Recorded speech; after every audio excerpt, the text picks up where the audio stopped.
Hey guys, we are back updating the Power Rankings for Survivor 46 following episode 1. And this was obviously a pretty interesting premiere. A lot of interesting stuff to get into, but we'll get to that more in a moment. But there are 18 players to talk about, and let's waste any more time. Let's get right into the video. So starting off at number 18, we have the first boot of the season, and here we have Jelinski. And Jelinski was someone who I saw as pretty high variance coming into the season. I felt like he definitely had some disadvantages with him being on the younger side and him admitting to being arrogant, but I also thought he had some upsides, such as him being a Big Brother fan and him having some interesting life experiences. Though obviously none of that really came to fruition on the island, where really everything went wrong for him across the season, from him being chosen for the sweat challenge, only for him to obviously not complete that. And he has claimed after the fact that Q was the one to initially bring up giving it the challenge, but he's the one who gets most of the blame for that. You later have him volunteering to go on the journey, which is pretty dumb on its own,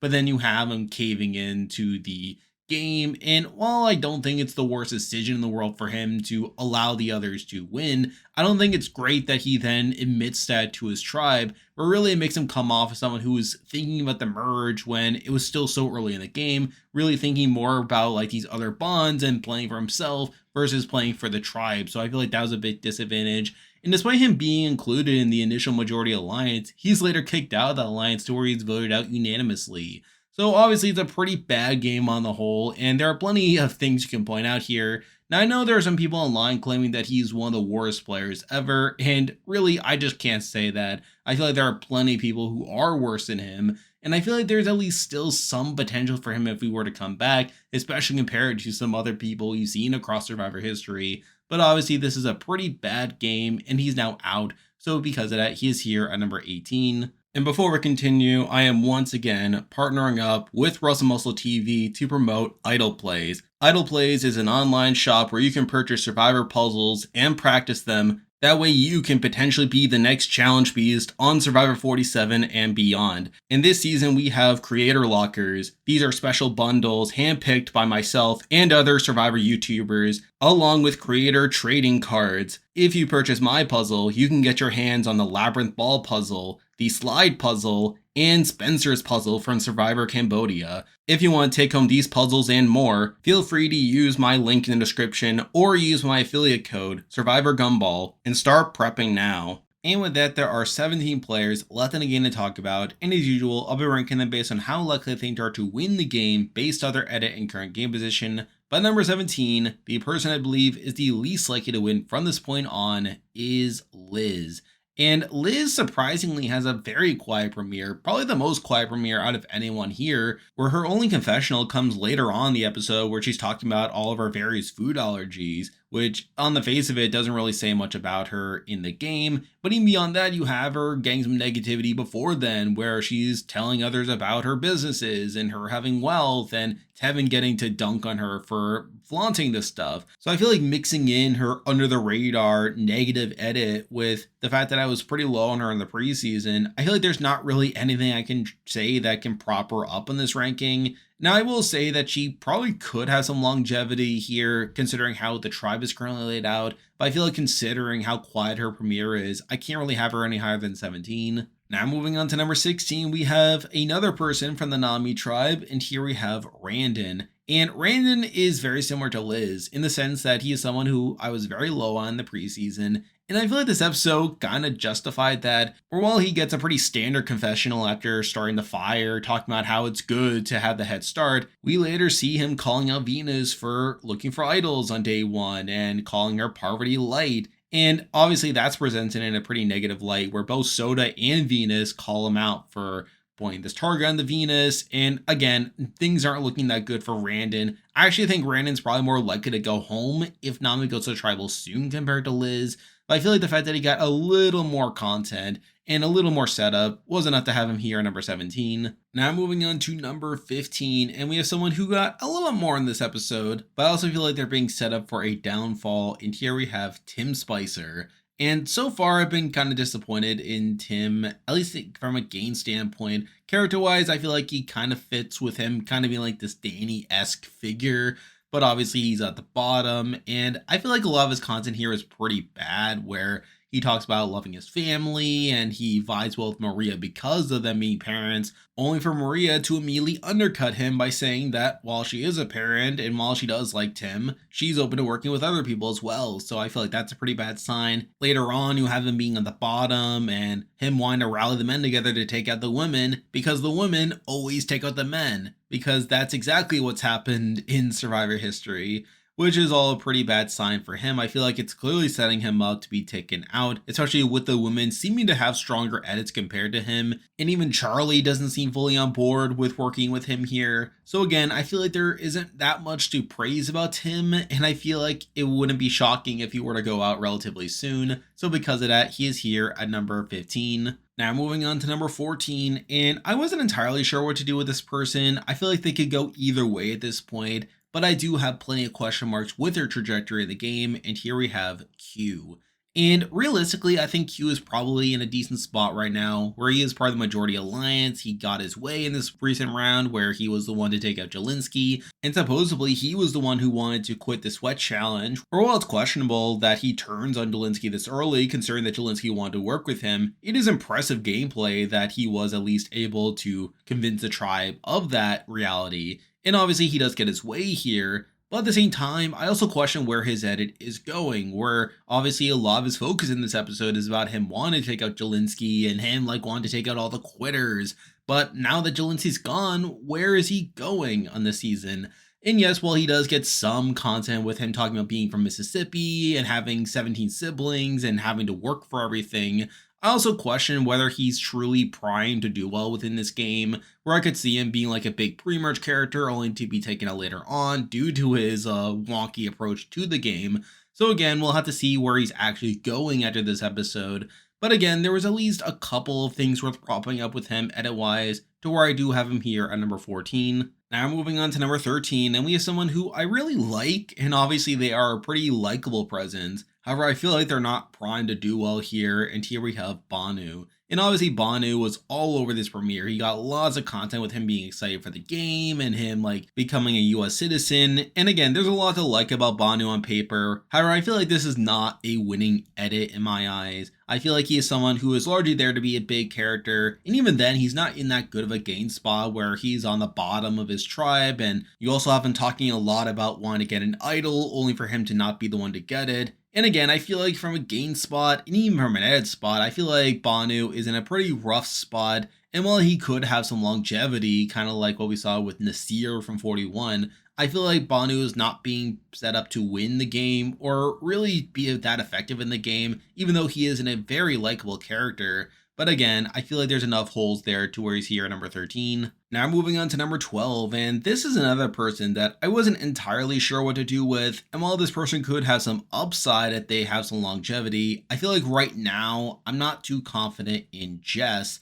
And Jess is someone who had a pretty interesting premiere where early on she was relatively quiet, where she didn't get too much content there despite her seeming like she could have been a big character. Obviously, she's shown being on the bottom of her tribe, where she comes off as someone who's pretty quiet and doesn't talk too much game. And while she gets to explain herself later in the episode by talking about how she can't sleep and that her ADHD is affecting things and that she hasn't been taking a ton of initiative, I did think for a decent chunk of the episode that she could have been the boot here, where either she would have quit the game due to the elements getting the best of her, or she's outright being voted out due to her not being in the majority alliance, although we obviously see things flip by the end of it, to where now I could see her having a bit of a journey edit where she learns to maybe adapt more to the elements.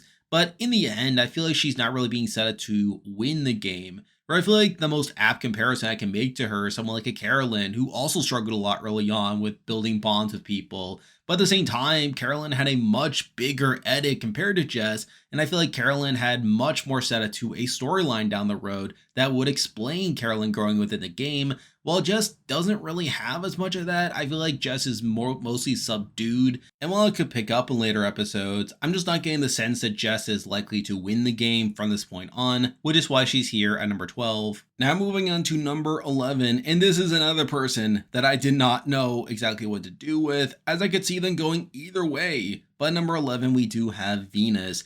And I'm very conflicted about Venus at this point, where in some ways she is turning out how I expected her to, where while she's shown being a somewhat competent player, she's also someone who has a target on her right off the bat with Randon seeing her as a part of a light. And even beyond that, you have her getting this content that feels like it could go either way, where she talks about in the intro that she may look small, but will sneak around and deal with the repercussions later. And then later on, like when she's explaining herself, she says that Venus is a god of love, but is married to the god of wrath, and that she needs to not be afraid of chaos, and that she's already seeing herself at Final Tribal, telling people, screw you for thinking that she was a princess. And well, yes, while she is combating that perception that she is a princess, to me, this is content that can go one of two ways. Where on one hand, she could come off as overconfident and have this big flame out later on, where while I think she'll win the battle against Randon, I feel like down the road, people will see her as like this player that needs to be sniped out for being super sneaky.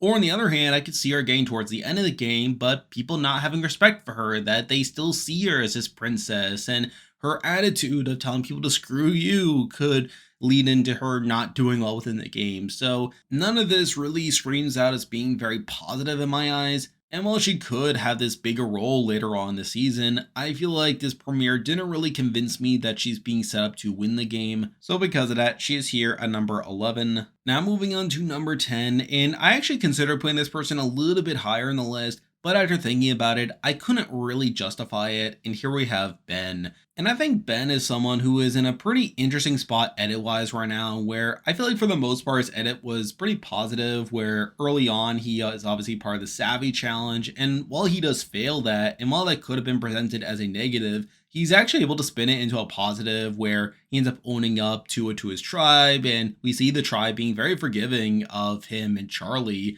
to where he talks about like him like living life with a glass half full, and obviously people talking about how he's super chill and that he brings good vibes.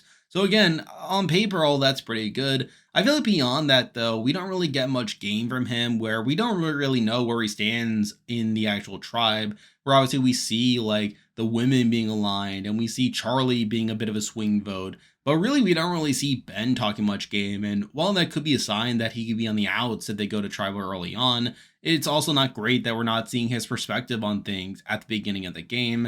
And even beyond that, again, while he does get some positivity with him, like being shown being a chill guy, it's a question of whether that's going to lead to him being a truly big character across the season, or if he's just going to be sniped out at some random point in the pre-merge. So again, I think there's still a bit up in the air in terms of where Ben is really going on the season. But again, I feel like there was enough positive to his edit to where I have him here at number 10. Now moving on to number 9, and we have someone who I was also a bit conflicted about. I kind of went back and forth in them as well. But number 9, I did decide to go with Charlie. And I actually had Charlie a couple spots higher when I first put this list together. However, after thinking about it, I think he is largely being primed to have a journey edit here, where obviously a big focus in his episode is him getting to talk about how he grew up in a small town that doesn't have a lot of diversity, but now he's surrounded by people that come from all different walks of life, and that he's ready to pop his bubble.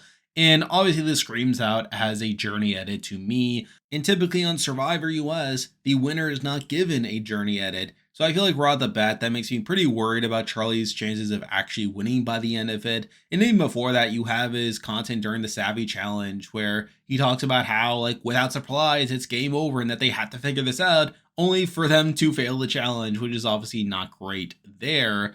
So again, I am pretty conflicted on Charlie as a whole. I will say that he has more of a chance of being a major character on the season compared to really a lot of people we already talked about. I could see Charlie having a decent amount of longevity on this season, but it's largely the fact that he has a setup to having a journey edit where he just learns to see the world a bit more and to grow out of a shell that makes me a bit worried about him actually winning, to where I have him here at number 9. Now moving on to number 8, and we have someone pretty similar to Charlie in the sense that they seem like they'll be a major character on the season, but their actual edit across this episode is pretty questionable. But we do have Tiffany, and I think Tiffany has a couple pros within her edit, in the sense that she does get to talk during the intro where she talked about being an artist and that she's a hustler. And even beyond that, you have a relationship with Kenzie, which seems like it'll be important down the road. So again, she does at least have some setup to be a big character on the season. The problem is that outside of those like two aspects, Pretty much her entire edit of this episode feels circumstantial, where the bulk of her content comes with her finding the Beware advantage and her like scrambling around to get the key and then eventually coming up with it. And this is all content that has to be shown, as she is the one to find the Beware advantage. They have to show that. But the fact that we don't really get much from her outside of that is not great. And then later on, you have her wanting to target Jess, only for her to not get her way there, which is not particularly great from an edit standpoint, even though from a game standpoint, it probably makes sense. So again, I feel like these things are pretty worrying in terms of Tiffany's chances of winning by the end of it. And with this being the premiere, this big episode for any winner on any given season, I feel like the fact that Tiffany already has these holes with her edit makes me a bit worried about her chances of actually winning, to where she is here at number 8. Now moving on to number 7, and this was probably the person I was the most confused on in terms of where to actually place them, as I feel like this person could go all over the place as well. But at number 7, I did decide to go with Mariah. Now, if you were to put a gun to my head and ask me, is Mariah winning the season? I would probably say no, but I also think there are some decent aspects to her edit where she does get to lay out the dynamics on her tribe, where obviously she does connect well with Maria and Jem, and obviously they become the alliance that presumably will become part of the majority later on. And even before that, you have her talking about being a geek and that she's a bit of a loner and that she's not everyone's cup of tea. And that out here, she's here to prove that she's here to play her game and that she's here to make friends. And again, I'm kind of conflicted about a lot of this, where again, on one hand, like she could be like here for a journey edit, where there could be this aspect of her like wanting to prove that she can make friends and that she doesn't want to be a loner on here, that she wants to be something bigger than herself. Which, if that's the case, then that's probably a bad sign for her edit. But I also think it could be a positive in the sense that she's here to claim that she's here to play her game and that she's going to take ownership. Which, if that's the case, then she could be a major character across the season and possibly a contender here. So again, I am kind of conflicted on where to actually place Mariah, where her edit is truly going based off this introduction.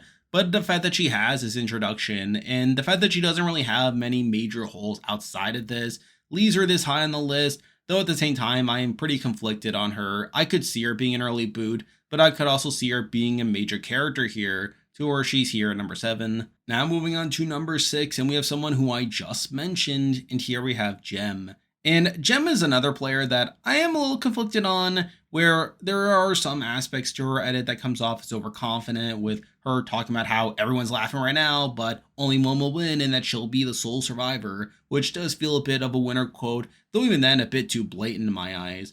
But again, beyond this, she does get to set up the initial power structure in her tribe, where obviously she is able to bond well with Maria and Mariah, also is able to talk about Charlie being a swing vote there. So again, she does get to lay out some game talk here and also leave an impression without being overexposed. So there are plenty of things to like with Jem's edit, though at the same time, there are enough question marks with her true trajectory in the game to where she's here at number 6. Now moving on to number 5, we have a pretty interesting prospect here, and here we have Kenzie. And Kenzie had a pretty interesting premiere as well, where she does get to introduce herself pretty well by talking about how she's building connections. She gets to talk about being a salon owner. And obviously she does get to lay out a lot of the dynamics on her tribe, where she breaks down the alliance of her, Jelinski, Q, and Tiffany. And while I would say it's a minor knock that she did specifically talk about wanting to work with Jelinski only to vote him out by the end of it, she also gets to explain why she votes out Jelinski by calling him a quitter during that last confessional, where she does get that last confessional as her going into tribal, setting up the stakes there. So again, that is all pretty decent content. I feel like it kind of evens itself out there. And even beyond that, you have a relationship with Tiffany, which feels like it'll be important down the road. So again, I feel like there's plenty to like with Kenzie's edit up to this point, and she does seem to be in a good spot on her tribe. Now, supposedly, Jelinski did say in his exit interview that he saw her as a threat, and obviously Tiffany was able to relay that back to her, which is obviously a big reason why Kenzie turns on her there. Though at the same time, I feel like that could be an issue for her from an in-game standpoint, to where she could eventually be seen as this big threat towards like the mid-merge. But again, I feel like based off her edit, I think there's enough there to where she's here at number 5. Now moving on to number 4, we have probably the main character of the season after this episode, and here we have Teevin. And Teevin feels like the jam of the season, the Carolyn, this really big character that's supposed to be like the anchor for the season, where they literally open up the show with him narrating how Survivor works. And obviously, that's a pretty notable moment there. It's very reminiscent of Carolyn's opening confessional from 44, where they did that confessional of her introducing herself to the producer before the boats. And again, I feel like it's pretty clear that Tevin's going to be a major force on this season. Though at the same time, as I talked about in other new era seasons of Survivor, obviously this is not being set up for a win, to where there's no way that they're going to make the winner this obvious. There's no way that they're going to give their winner this big of an edit after episode 1. And obviously that's not particularly great for Teevin. But again, he is undeniably the main character of the season, and obviously he gets plenty of decent content narrating like what's happening on his tribe, laying out his relationships there. And obviously he does seem to be in a pretty solid spot on his tribe to where people seem to like him a lot. He is part of the majority, and obviously he does manage to get the extra vote from this journey. So again, there's a lot to like about Teevin. I'm not saying he's going to win by the end of it, but he is obviously meant to be a major character here, to where he is here at number 4. Now moving on to number 3, and we have another player who seems to be primed to be a big character on the season, and here we have Soda. And Soda is a pretty interesting prospect here, and I think there's a lot to like about her from an edit standpoint, where she gets this confessional as they're getting on the boat, where she talks about how she's ready to play, that she's here to prove herself, and talks about her students, and wants to show them that they can conquer everything. And it reminded me a little bit of Marianne's opening confessional from 42 as they were getting on the boats there, where she pretty much sets the stakes for the season by calling that season a roller coaster.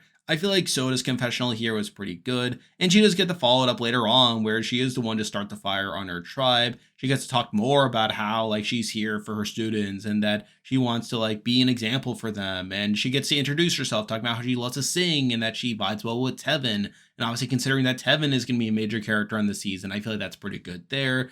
And I will say that the one knock comes later on the episode with her conversation with Venus, where she talks about her sodar going off, which does feel a little bit cute. It does remind me a little bit of Shan's like hum that she would do when she's about to blindside someone. So in a lot of ways, I could see Soda being just this big character that will be here for a while, but will eventually be taken out. But I do think there's enough setup there to where I feel like she's not necessarily getting a journey edit per se. And I feel like she does at least have enough setup to her being a major character in the season to where she's here at number 3. Now moving on to number 2, and I'm kind of happy this person is this high on the list, but we do have Mariah here. And I did say coming to the season that Mariah could either be like a Mariah from 42 or a Heidi from 44. And I think this episode made it pretty clear that she's set up to be the Heidi side of things. Where again, this was a pretty solid episode for Mariah, where she does get a pretty solid introduction about how even though she's a mom, that she told her kids that she's going to lie, cheat, and steal, and that she's not going to be anyone's mom out here. That while she likes Tim a lot, that she's open to working with other people, and she is shown being included within the majority alliance there. And she does get a bit of content during the journey because she has to. But even then, she gets to prop herself up by talking about how she was responsible for Jelinski caving and getting herself an extra vote. And again, while it is a lot of content there, it was obviously content that needed to be shown. Where if we are taking out that content that needed to be shown, she got enough outside of that to where I feel pretty confident about her. She obviously gets a pretty solid introduction that sets her up as his major player without necessarily being a journey edit per se. I feel like Mariah is setting up herself out to be a pretty major character in the season, and there's a lot to like there, but I feel like the number 1 person is someone who I just feel better about at this point, to where I do have to leave Mariah here at number 2. And now, at number 1, the person I believe is the most likely to win Survivor 46 at this point is Hunter, who was my winner pick coming into the season. And so far, I think Hunter's looking pretty good, where he gets plenty of solid content throughout this episode. He gets a confessional in the intro, talking about how he grew up in a small town and that he's a teacher now. Later on at camp, we get a more formal introduction from him, where he talks about how, despite him being from a small town, he doesn't fit in perfectly and that he can't keep up with everyone. But he's coming to this game and it's about being flexible, and he wants someone to help out his social game, which leads to his connection with Teevin and the formation of the Annie Griffith Alliance. And again, with Teevin being a pretty major character across the season, I feel like Hunter's association to that will definitely yield some benefits down the road there. And I feel like with Hunter getting enough content outside of that without being overexposed, I think Hunter is seeming like a pretty likely contender here. No, obviously it's only episode 1, and there's still a lot of season left to be played. There could be a lot of misdirects, but I feel like Hunter at this point in the season checks off all the boxes where he gets personal content in the premiere. He gets game content where he sets up his alliances, he gets to set himself up as a player, and all this feeling pretty unnecessary and without it taking up too much of the screen time, to where I'm feeling pretty good about Hunter at this point, and that's a big reason I have him here at number 1. And there we go, that will do it for this week's video. If you like this content, be sure to like and subscribe, really helps with the channel. I'll be back again next week to update the power rankings again, so you can look forward to that. I am covering other shows as well, including The Traitors, Australian Survivor, Big Brother Canada, The Amazing Race, a lot of stuff coming your way from those shows. I'm on Patreon, so if you want to consider supporting the channel, you can do so by clicking the link in the description, and you can also join the Discord server by also clicking the link in the description. There's a lot of stuff coming your way, but for now, that is the video. See ya!